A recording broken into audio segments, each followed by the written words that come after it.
Man's best friend. George Farley was more of a cat person. At only 55, his body was starting to turn on him. His lower back seemed to weigh 50 pounds, and his kneecaps were burning. His sister claimed she had seen this coming years prior, and since there was no wife in the picture, she didn't want him to be alone. "You need a companion, George," she told him. "I'm going to get you a puppy." "I don't want a puppy, Claire," George insisted. "I'm still perfectly capable of living on my own. Besides, I'm more of a cat person. You know that." "Cats won't do nothing," Claire told him. "If you have a heart attack, they will gobble you up in a second." "What is a dog going to do?" George argued. "Call an ambulance?" This argument had been going on for months before Claire surprised her brother one morning with a miniature Dotson. The puppy was wrapped in a fuzzy baby blue blanket. It looked up at him with large, sad eyes. "It's a male," Claire said, in case you were wondering. "I was wondering when you were going to take him to the pound." Despite her brother's protests, she started talking about the puppy pads, how often to use them, and what proper dog food to buy. "Make sure you take him to the vet every 2 months, and put some rubbing alcohol on a Q-tip to get the wax out of his ears." "I'm not going to remember all that," George grumbled. "This is insane. The moment you leave, I'm throwing him in the dumpster." Claire covered the puppy's ears. "Shh! He can understand you." George didn't put the miniature Dotson in the dumpster. Instead, he cut out the bottom of a cardboard box and smashed the baby blue blanket in it for a bed. "This is where you sleep," he told him. The puppy looked up with his sad eyes and trembling body. For a brief moment, George felt sorry for the dog, but didn't consider letting him sleep with him. That was out of the question. He felt it unsanitary. Later that night, George was awoken by the miniature Dotson's barking. In a fit, he stumbled out of bed, his feet getting caught in the sheets, ready to whip the puppy's backside. He never considered the puppy's cries being aggressive barks and not actual whimpers. "What's wrong with you?" he asked, as if expecting the dog to answer. The miniature Dotson was facing the pantry. His snout was pointed straight, like he had cornered a mouse. George scooped him up and placed him back into the cardboard bed. As George was walking away, the puppy started to follow. "No," he told it, shooing him away. "This is where you sleep. There's no way I'm letting you sleep in my bed." Now the puppy was whimpering. George once again felt sorry as the puppy stared up with his sad eyes and trembling body. The next day, George never left the house. He sat around all day with the dog lying in his lap. He had Chinese food delivered and found out his new roommate loved the egg rolls. Suddenly, the puppy's ears perked up. He stood on the edge of the sofa, clearly eager to get down. "What's the matter with you, pup?" George asked, putting him on the floor.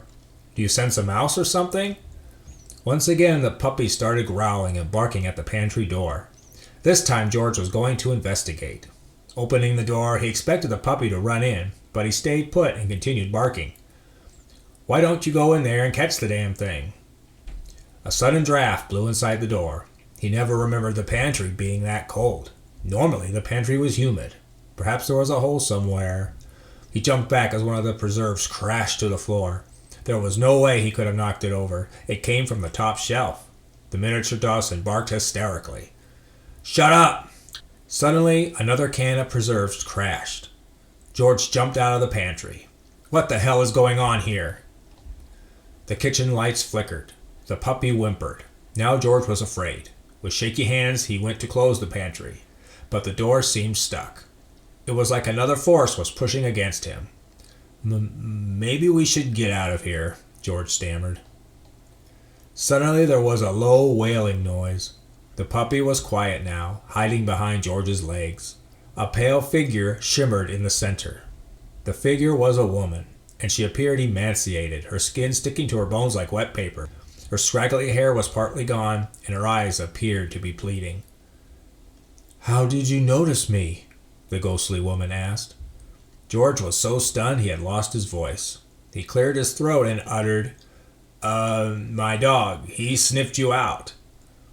The woman stared hard at the puppy. "That is not a normal dog," she informed. "I sense a great disturbance in him." Are you a demon?" George asked. I'm a lost soul. I can't have peace unless my request is fulfilled. What is your request? It was 9:15. Normally he would have been in bed by then. He couldn't believe he was standing in the kitchen chatting it up with a ghost in his pantry.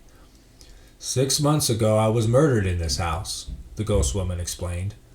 My body was buried 6 miles out of town. Since then I've been bound to this house. I can't find peace unless my body is discovered. George scratched his head. So if we find your body and call the police, you'll be satisfied to leave this house? The ghostly woman nodded. George was exhausted, but he didn't want to spend the night with an apparition. He decided to grab the puppy and head out. Aren't you coming? He asked the ghost woman. I'm bound to this house, she repeated. Oh yeah, right. George and the puppy headed out into the night. Do you know where the body is? The puppy only whimpered. How could he know? George thought. He's not some kind of paranormal hound dog. Yet when they started driving, the puppy jumped onto the dashboard. He shot his nose forward and kept toward the road. The drive took about 45 minutes, and George only stopped when the puppy started wagging its tail emphatically. Taking out his flashlight, he followed his puppy throughout the dense forest. An owl hooted and there was a scurrying off in the distance. He kept scolding himself for allowing his sister to bring that dog into his life. The puppy stopped and sniffed a patch of leaves. George took his trowel and started to dig.